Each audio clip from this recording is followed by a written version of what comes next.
આપકો પકડી રખાય તો તેરી શરીર પર નો જાય છે અહીંયા નો મોઢે क्या गुंडा बनेगा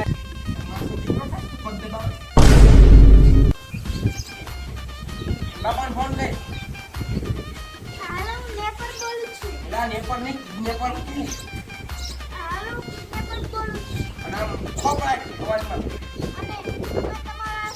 બકરાને એને કિડનેપ કર્યો છે એલા બકરાને નહીં દીકરાને મેં તમારા દીકરાને કિડનેપ કર્યો છે અને હમણાં એના હાથ પગને ટુકડા કરી નાખું એમ બોલ આપણે સંસ્કારની ગુંડા હાકવાની હાલો તને ખાધું કે નહીં તને હાથ શું કરે છે એ બોલા ઓય ના આજી મારા